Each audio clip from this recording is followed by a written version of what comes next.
4 to 5 months to December, there was no budget that the Assembly could work with for various reasons you have explained, transition issues. But as the people who have voted the government into power, they expect you to be able to plan ahead, to know that I need to have my budget for the people ready by 31st December every year. And then you plan backwards. For me to deliver the budget to Nigeria, 31st of December, when do I give it to the National Assembly? How many months does the National Assembly need to do their work, get it back to the presidency, and get it signed off 31st of December before we close the year? That is budgeting process. Whatever issues that have come now is the responsibility of the executive and the National Assembly to fix it. There's no other place to place the buck. The buck stops at both desks. Some of the numbers from 2015 looks a little bit unsettling in terms of the state of the economy last year, from inflation to the GDP, to expecting the unemployment data today from the Bureau of Statistics, as well as a few others. So in terms of corporate earnings, they were also revealed. I'm sure you've seen some of the numbers from big companies listed on the stock exchange as well, how difficult 2015 was because of foreign exchange challenges, import bill, electricity, petrol, what have you. So do you think these are backward-looking numbers? Do they tell anything about where we're going or what we should be doing?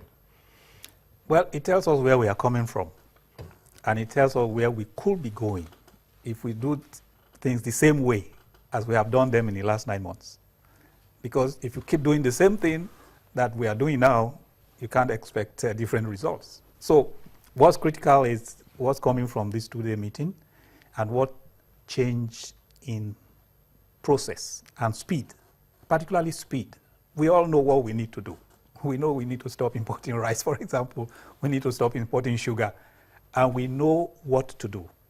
We know that it's possible for these things to be done. But you just need somebody or some people at the presidency, at the state governor's offices, and in the private sector to put hands together and say, these things have to be done. Let me mention two particular naughty areas to handle, which had been part of our problems over the years. 2015 brought it to the fore: petrol and power. First quarter, we're still facing the same challenges of inadequate power supply from the grid and petrol scarcity on the other hand, all feeding into inflation, feed into transport costs, feed into household consumables, what you could call discretionary spending and things like that. And do you think, we're now ending the first quarter, almost the same. Do you think this will likely continue for the remaining 3 quarters? Like you said, 4 years is a short time. Well, some of it can continue. It really depends on what government does from this two-day meeting. I don't really know what's the intention, really, for this two-day meeting. But if you're going to continue the way we are going and not really pushing through certain things, then you are going to have the same thing. You need the National Assembly and the executive to be on the same page and say, we need to get these things going. When the executive brings something to the National Assembly and 90% of the time, you can see clearly it's politics. They're just ready to play politics. They know what needs to be done at the National Assembly, but they are prepared to play politics, to do grandstanding, to show that I am strong, I'm a strong man, or I'm a strong party, or whatever. If the National Assembly can get out of that and say, these are the things we need to do. We need to fix power. For you to fix power, certain decisions are clear. They are not subject to politics. You cannot produce power by wishful thinking. There's a process to produce power. There's a cost to producing power. Somebody has to bear that cost. It is clear who is going to bear the cost. So no matter what you go back and forth, if you don't accept that those costs have to be borne and so that we can have power, then you won't have power. You will just have arguments and people are... Of course, if you strike for 1 year, it will not produce power. That's just the that's the truth.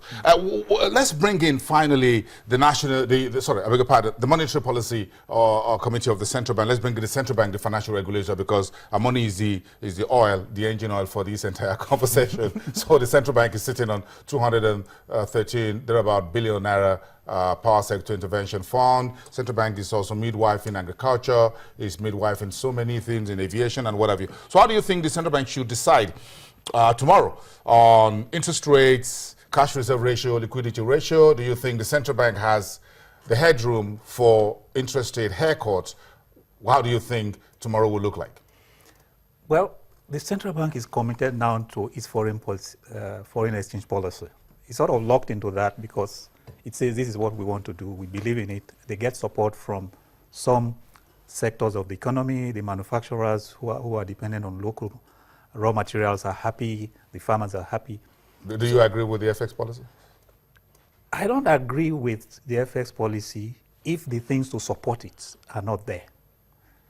Because the FX policy is just like anything. It's like a double-edged knife. It can go either way. If you have a policy like you have now, and you take all the actions that will make it work, then it will work. But if you decide a foreign exchange policy and you cannot control all the other things that can happen, you cannot control, for example, how quickly you can stop importing rice, how quickly you can stop importing petroleum products, then your economic policy, your foreign exchange policy in particular is not getting you the results. And so the CBN is tied and locked in that. So it has two instruments left. The interest rates, which again, it moved 11% not long ago, and it may now have to move back, which again... With inflation at 11.4%. Exactly. With inflation at 11 and trending upwards, the CBN may have no choice but to say, well, I can't control all three. I am locked up in the foreign exchange policy. So I will let inflation go. Let's see what I can do about interest rates. And say, maybe I move it now. Maybe I wait another one. Move it in one direction. You haven't said whether up or down. You just keep saying moving. Yeah, well, you are now at 11. The only way you can go is up, really. Because if do you think this economy can accommodate 13%, 12% interest rate? No, because you want to grow the economy. Not at that rate. You want to grow the economy, and if you keep increasing the interest rate, you can't grow the economy because the cost of funds for the manufacturing or the real sector will be very high. So CBN now is sort of will be in a dilemma. I imagine when they meet to say, do we say, okay, let's give up inflation. We can't control inflation. Let's try and grow the economy. Hold on to 11%. Let's control interest rate. Let's control foreign exchange rate, and let inflation sort itself out. Hoping that as we succeed in growing the economy, we will be able to reduce inflation. We've got to bring you back sometime later in the week, perhaps next week, to look at this movement and this conversation again. Thank you very much. Thank you. We appreciate your time this early on Monday. Thank you. Gabriel Idahosa, economist and policy analyst. We'll come back after the break. Now we'll go back to the market to look at what analysts are looking at as the interest rate decision this week from the central bank. We're back in one.